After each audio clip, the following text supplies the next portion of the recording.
They say that my house is haunted. I haven't been living here for very long, but I know better that it isn't. That doesn't mean that kids, urban explorers, and ghost chasers don't still show up to investigate. Most of the time, they're surprised to see someone is now living in this house outside of town. Usually, especially with the more respectful ones, they apologize and ask if I've been witness to anything strange or paranormal. When I tell them that no, nothing paranormal happens, there is no ghost haunting the grounds, it's all just a work of fiction, they thank me and leave. On a handful of occasions, the bolder ones ask to see the inside. Depending on my mood, I've allowed it more often than not, assuming that once they see the furnished inside and nothing happens, they will spread the word and I could be left alone in the end. There was only 2 that caught me on a bad day, which resulted in me yelling at them for wasting their time and mine, and that I just want to live out the rest of my days in peace.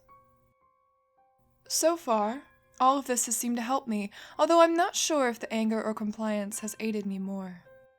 Visits dwindled over the past year that I have lived here, and I haven't seen any thrill-seeking lurker on my property for a good 3 or 4 months. I still get odd looks when I go into town and hear the whispered conversations that they don't try hard enough to hide. The recent lack of strangers showing up is part of the reason I was mildly surprised when I spied a group of college-aged kids creeping towards the front door one night last month. I was walking from my kitchen into the living room when I first saw their movements across the moonlit yard. At first, I shook my head to myself, cursing adventurous young adult and teens for trying to scare themselves. If only they knew the true horrors in the world, then they might be less inclined to search for something that would make their heart race.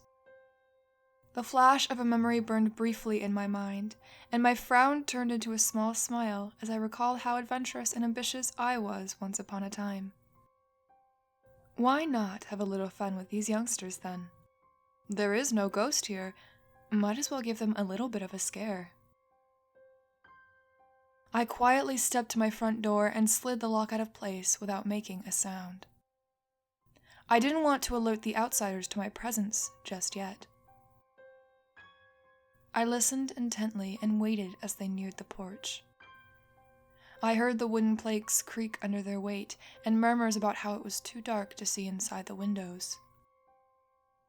When I heard them just on the opposite side of the door, I twisted the handle and yanked the door open as fast as I could while bellowing out, "What do you want?" In an instant, I saw there were 4 of them, 3 boys and a girl. I kept my smirk to myself as I mused for a second about the girl, probably either trying to prove herself as one of the guys or being dragged along, pressured by one or all of them. My mind quickly dropped that train of thought when 3 of the figures leapt from the porch and took a few hurried steps into the yard, putting some distance between themselves and what frightened them. Only one remained standing before me, the girl.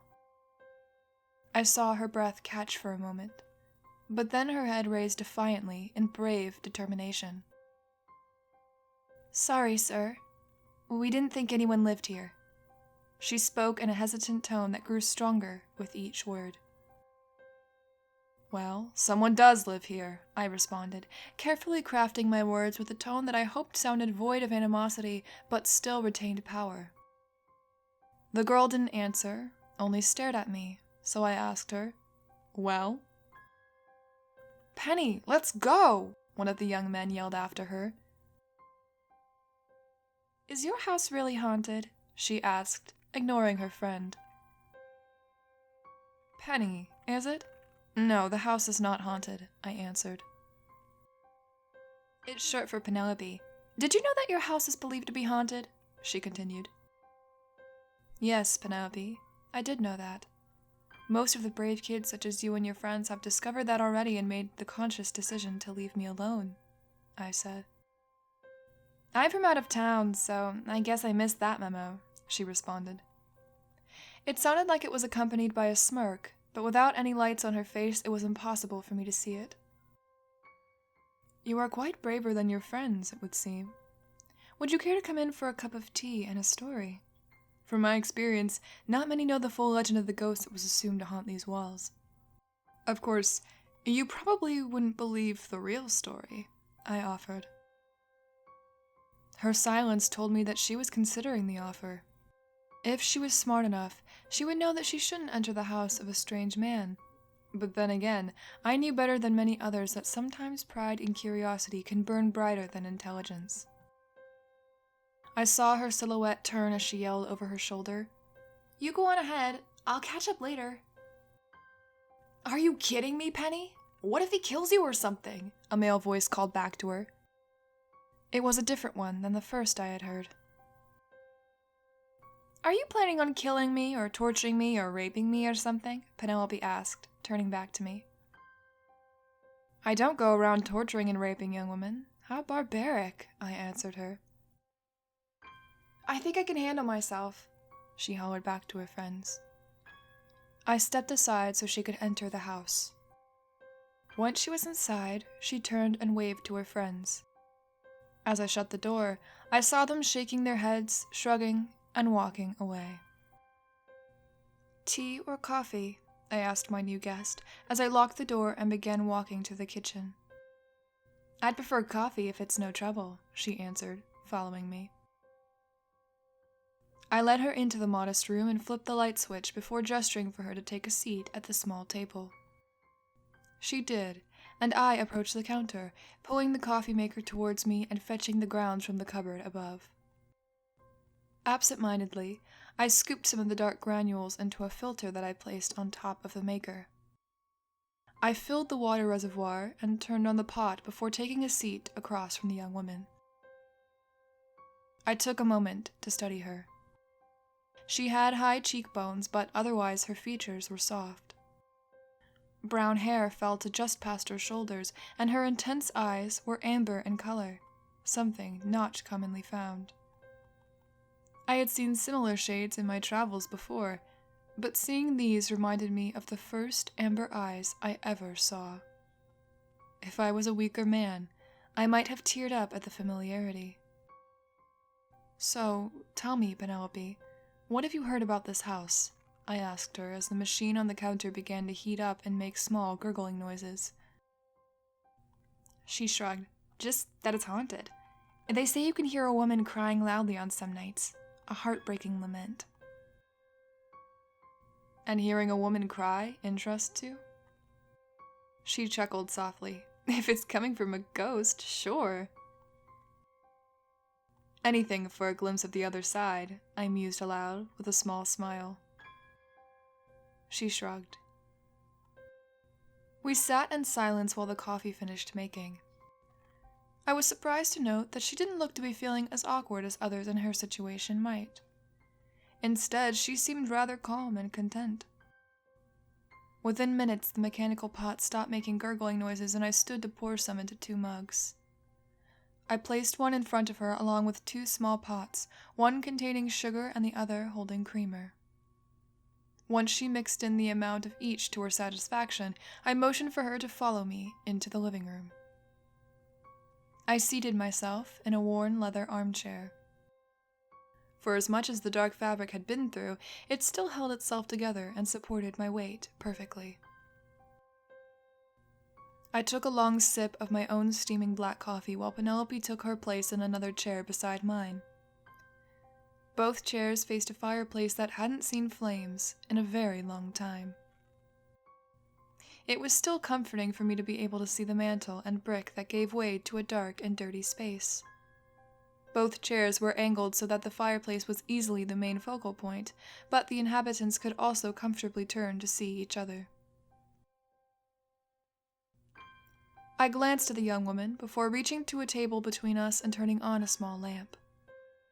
It cast shadows about the room that would typically bring fearful thoughts to anyone. The woman wasn't typical, though. She was strong and unafraid. "Why do you think the woman would cry?" I asked my guest before beginning the story. She thought for a minute while sipping the hot liquid, then responded, "I'm sure everyone has their own theories, but I would assume that she lost someone dear to her, maybe a kid or a husband or something." Yes, loss is a terrible thing. Losing someone of great importance to you can cause a sorrow and heartache unlike any imaginable torture. The pain of the heart is so much more potent than the pain of the body, I said, losing myself for a moment in thoughts of the one I had lost so long ago. Heartbreak and misfortune were not foreign to me. Instead, they had taken up residence in my soul and refused to leave. So did she? Penelope's voice brought me back to the present. I looked up at her, for my blank stare pointed at the floor. Yes, this house saw a woman lose everything, including herself. There was no child, though. What do you mean she lost herself? She asked. For that to be answered, I must tell you the story itself. But first, one more question. What do you know about werewolves? One edge of my mouth curled up into a half smile as I looked at her over my cup before taking another drink. Werewolves? They're humans that turn into a wolf with a full moon. Legends of them are found in various regions of the world, all with different information, theories, and lore, she answered. What if they were more than just a legend and myth? Yes, depending on where you are in the world, there are different ways one might become a wolf. Who's to say what's the full truth or not? For the sake of this tale, though, I ask that you believe they are real and accept the information I give you without comment. I spoke. Okay, she nodded slowly and trailed off. Then let me begin. Almost 2 long decades ago, there was a young man who lived far away from here. He was 18, stubborn and resilient, but most importantly, he was in love. The young lady his heart belonged to was beautiful, with long dark hair and bright eyes. Her name was Evangeline, and she loved him too. Her family kept a secret, though, and because of this secret, they didn't approve of the young couple's dreams to travel. Evangeline knew this, and although she dreamed with him of distant places, her heart was always heavy with the thought that she would never be allowed to join his adventures. One day, she finally shared her secret with him and explained why she couldn't leave her home like they were constantly imagining. The sweet, angelic girl became a wolf during the full moon every month. Unlike other breeds of the beast, she was not bitten or turned by choice. She was born into it. She explained to her love that there were different types of werewolves, some being made into what they were and others like herself being cursed from their family's blood. For generations, her family was careful to keep their secret from being exposed to the public. In an attempt to avoid becoming dangerous, they long ago decided to forego the ancient traditions of feasting on human flesh. They learned that if they formed their diet to be mostly vegetable-based as humans, they could better control their wolf side when it emerged. This aided them in being sure that they only hunted animals when in their wolf form. Over the years, there had been some mistakes, and if a wolf had the taste of human blood, they would become ravenous for it. A few times, the family had to put one of their own down because of this, including Evangeline's own uncle, her father's brother. As a result, her father was strict and wanted to keep her close to home until he died. He was afraid, terrified that something might happen to his beautiful daughter. He wanted her safe and alive. When Evangeline explained this to the young man, tears rolled down her face. She cried for what she was, for what she had no control over. She cried with the knowledge that the man would most likely leave her, whether he believed what she said or not. He had no reason not to believe her, though, and, although skeptical, he held her close and kissed her head. The next full moon, he was allowed to be there when she changed. Unlike most tales, her family adored the young man and approved of their relationship, just not of their wanting to leave. Months went by, and he stayed true to her. She fell deeper into their love than she ever thought was possible. The night of her 18th birthday, he proposed, and she said yes. The wedding plans were hollow, though. While their families were excitedly helping them choose flowers and food, the couple was secretly planning to run away together. They loved each other with the depth of their deepest chasm, and Evangeline knew that her husband-to-be could handle what she was, and could keep her safe. One night, her window was slid open without a sound. Evangeline looked out and saw the love of her life waiting there. She carefully and quietly gathered the bag she had packed and hidden under her bed, then climbed through the window. They stole away into the night, across the grounds of her family's home, down a side street, and then out of town in his car. Life on the run was thrilling at first. They covered their tracks and used fake names while making their way to the coastal destination. Often, she missed her family, and wished there was a way to be there when her pregnant mother gave birth to her little sister. In those moments, her lover would gently squeeze her hand or pull her close, and with a deep breath of him she would relax and remember that it had to be this way if they were to live the life they felt destined to live. She didn't just run away to be with him, after all. She ran away to be free. For a year they took their time crossing the country. They were in no rush to get to the coast and spent months at a time in different towns and seeing everything wondrous that they could. Before reaching their destination, they wanted to behold all the beauty on the way. Then they would continue to do the same across the world. Greece, France, Egypt, Turkey, China, South Africa, India, Iceland, and everywhere in between would be their home. Sadly, they didn't make it very far. I paused my story to look at Penelope. Between sips of her coffee, I could see that she was engrossed, and when I stopped, her eyes widened. "How far did they make it?" she asked, urging me to continue. I smiled and drained my mug before setting it on the table. They stopped at a small town, planning on saving up some money for a couple of months to be able to afford the cost of boat fare. They weren't to the coast just yet, but they both adored the quaint town and agreed it would be a nice place to finally get married. They went to the courthouse with the kind older couple they were renting a home from as their witnesses. For the love of the town in which they wed, they stayed longer than expected. Perhaps it was being stationary for so long, or maybe Evangeline's feeling of homesickness or the loss of excitement in their freedom, but they began arguing on almost a weekly basis. She missed her family, and in the year they had been gone, her sister had been born and she had never been able to even lay eyes on her. After a particularly nasty bout, the young husband spent an evening at a local bar. While intoxicated, he ended up getting into a fight with a local man. They were both kicked out of the establishment, and after punching the man hard enough to lay him on his back, he left to return home. Evangeline threw her arms around him when he walked in the door, and they apologized to one another. He hadn't ever been gone for that long from her, and her anger had subsided to worry, causing her to realize that she loved this man and was more afraid of losing him than fighting with him. They talked into the night and agreed to make a trip back to their hometown before leaving the country. They hoped that the time spent away would be proof to Evangeline's family that she could handle being gone and that she was okay. The night of the full moon brought trouble, though. That was the night that the man from the bar chose to appear on their doorstep, friends in tow, looking for revenge. What they didn't expect was to be interrupted by a wolf emerging from the trees while they dragged the man out of his home in an attempt to beat him. The wolf lunged and bared her teeth, growling and snarling for them to leave. In human form, she would have been able to easily keep herself in line, but as a wolf, her emotions raged and she attacked the threat to her love. Wolves don't think like people do, and in the moment she was only concerned with saving her husband.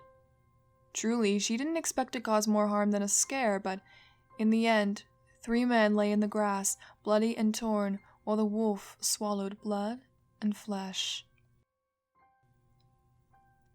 The young couple disappeared after that. They couldn't return to their families, and they couldn't stay in that town any longer. They knew that. The thought of killing his beloved was unbearable, though, so they devised a plan to keep her chained and locked up during the dangerous wolf nights. They swore to each other that they would do anything to protect one another and keep this from becoming a danger to anyone on the outside. How foolish they were. What Evangeline did not know was that not only does a wolf have a change in appetite when introduced to human meat, but also the person changes. Over the course of several months, she had become harsh and cold. Their love cooled and fizzled. She was no longer the same loving and warm woman she had once been. If asked, she might not even have been able to explain why she was still with the man when her love for him had died that night with the men she killed. Her husband, though, felt indebted to her and responsible for keeping her from harming anyone else. It became more and more apparent that she was hungry for the unspeakable, and after a while she was able to convince him that she should be allowed to roam free as a wolf. He didn't trust her at first, but when there were no reports of animal attacks on the nights that she was gone, he began to believe that maybe she did have some sort of control. He wouldn't find out for several months that the control he thought she had was not the same as the truth. She did have some sort of control, yes, but only to the extent that she would stalk a victim as a human, and then as a wolf she would kill them.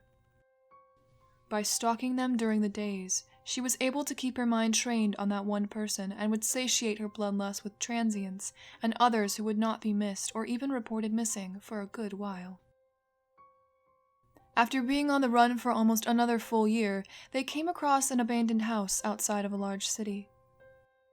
The man was tired and heartbroken, having found out the truth of her hunts long ago. They agreed to stay put in that house and even fixed up the basement so it might contain her. As they worked together to create a livable home, a spark of their old love reignited. Hope was once again found in his eyes, and there were moments where she looked at him as if she loved him again. Perhaps she did still love him in some way. Finally, the day came that she wrapped her arms around him like she hadn't done in such a long time. She looked deep into his eyes and told him that she loved him. For 3 months after, everything seemed right in the world once more. He stopped dreading her kills and even helped her pick out places where she could find a prey. They agreed it would be only people who not only wouldn't be missed or noticed but also held some sort of evil in their hearts. Evangeline tried to stick to their code, but it proved difficult for her. Living on the edge of a city brought too many temptations, and her hunger continued to grow. Disappearances began being reported, and grisly murders were being discovered. Body parts turned up in odd places, and it began to be suspected that a serial killer was on the loose. With each full moon, Evangeline became more and more unrestrained, and with each morning the guilt grew and weighed heavily on her heart and mind. As a human, she had seemed to push through the behavioral changes, but as a wolf, she had lost all control. One kill was no longer enough for a month.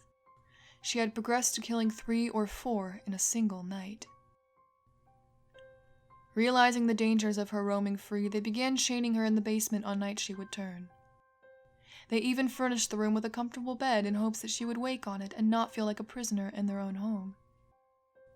It worked for 2 months, but in the 3rd month she was able to break the chains and escape to hunting the streets of the city. Evangeline's husband heard the crash of the window breaking and rushed to follow the wolf, armed with more chains, tranquilizers, and, if need be, a large silver knife to protect himself from the woman he loved. He found her over the still twitching body of a teenager. Life had just left the unsuspecting victim. The man readied himself for his attempt to put the animal into a slumber deep enough to last at least the trip home. The dart left the gun with a small sound. The wolf's ears shifted with the noise, and she turned to face her human lover. In a flash, the dart lodged itself into her chest while she pounced on the new threat. He threw an arm in front of his face as he was knocked to the ground. While on his back, his forearm lodged in the beast's mouth. He struggled to grip 2 or more darts in his free hand. The darts fell away, and as the wolf began to yank his arm from his socket, he grabbed the only thing he knew could save him, the silver blade. The knife pressed through the fur and skin easier than he thought it would. The jaws of the wolf loosened as it stepped back, staggering on its feet. The man used his good arm to push himself up. With a whimper, the animal locked eyes with him and fell to her side. They were no longer the eyes of a wolf, but rather the bright amber eyes of the woman he loved. He quickly stood and touched the wolf as her eyes closed. She wasn't dead, but he knew that it wouldn't be long before she was. He struggled much but managed to bring the wolf back to their home and into the basement. The sun was rising as her eyes opened again and she took a deep, harrowed breath. It destroyed him to see her naked form lying on the floor, knife still in her chest. She tried to get up, but was weak from blood loss. With one arm he helped her the best he could, and soon she was lying in the bed. Through a short, tear-soaked conversation, she told him this was necessary. She thanked him for loving her and said how she was glad he was the one to do this. She guided his hands to wrap around the hilt of the knife and told him that he needed to sink it deeper into her chest, to be sure her heart was pierced through in order for the wolf to die with her. He begged her not to make him do this. He pleaded with her not to leave him. In the end, though, he looked into her eyes one last time as his hand, still covered by hers, was pushed deep into her body. I stopped speaking and focused my gaze on the empty fireplace. This story always broke my heart. "That was this house, wasn't it?" Penelope asked after a moment of silence. Her speech was quiet and sad, heavily affected by the tale.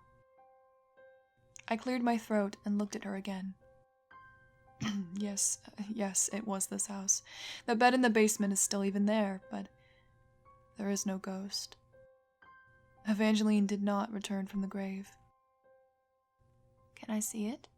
she asked me timidly. My eyes narrowed and I felt myself harden, slightly taken aback by the request. After holding my breath for 3 seconds, I let it out in a sigh and nodded. "I suppose so. Follow me and I'll finish the story while we walk," I said, standing up. "Finish the story? But she died," Penelope stood, following suit. "Yes, but the man lived," I answered, and began leading her through the hall into the door at the end of the house that opened to a staircase down. Although not born of the wolf curse, he was bitten by one who was. It didn't take but a month for him to understand what that meant, and once he turned the first time, he knew how much of a curse it really was. His body snapped and bent, bones broke and moved. He felt like he was dying. When it was done, though, he felt the freedom of running. So that's what he did. He ran. As a human and as a wolf, he ran through cities and towns, deserts and oases. He crossed rivers and oceans, countries and continents. He hated what he was, but he used it to his advantage.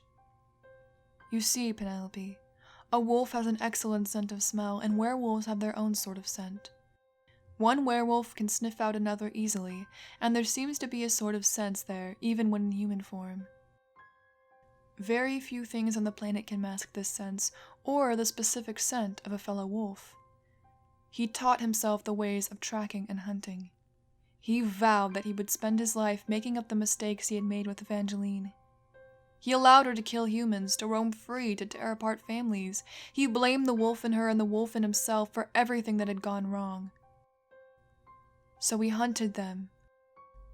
He turned this curse into a tool and he traveled the world, searching out and destroying any werewolf he could find. The work took a toll on him, though. He couldn't enjoy traveling the world without Evangeline, and finally he decided to return to his home country, tired, weathered, and ready to disappear. We reached the bottom of the stairs, and I turned on the light. With the illumination of the room, a closed door could be seen on the opposite wall.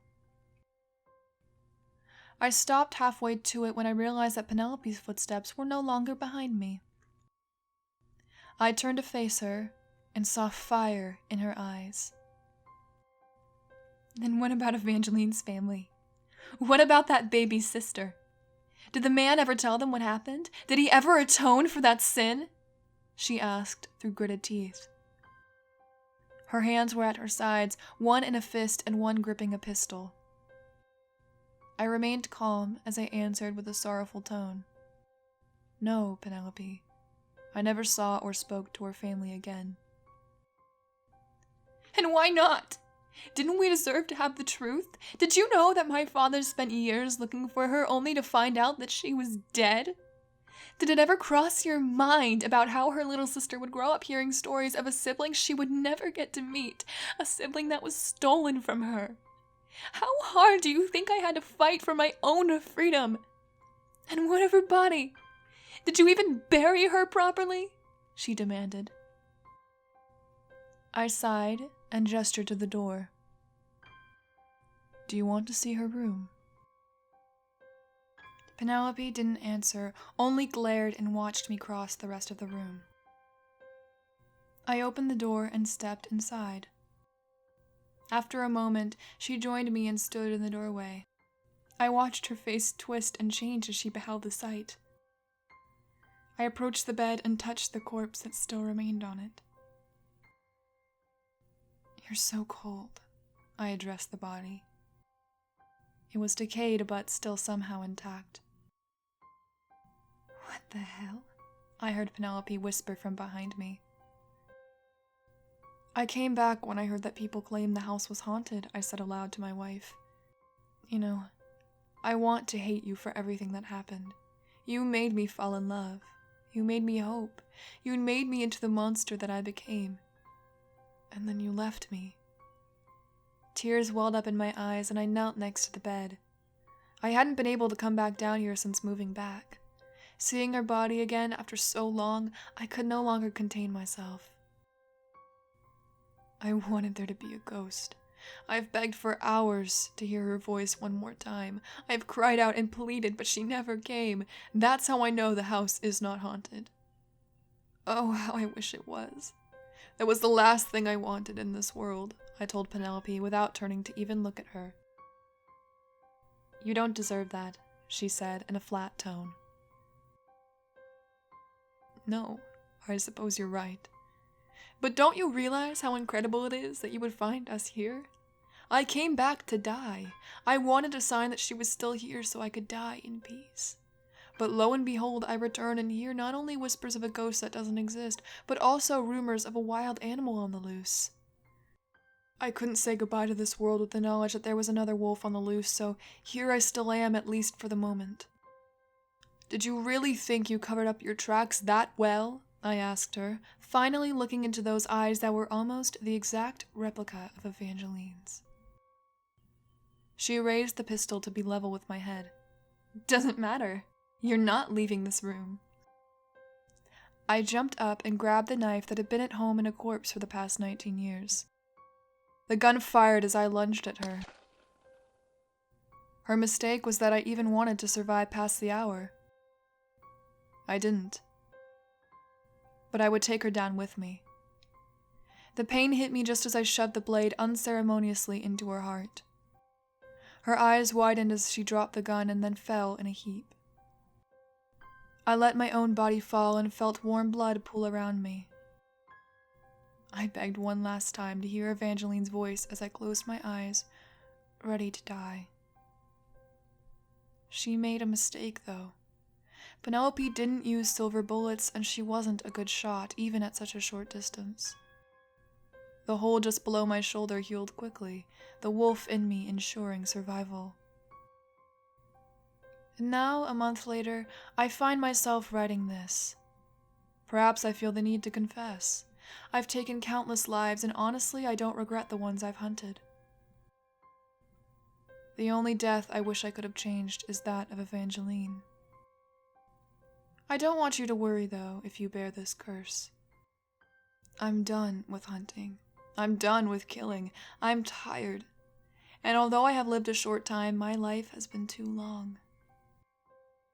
I think it is time to say goodbye and use that silver knife one last time. For a year, I proved that there was no ghost in this house.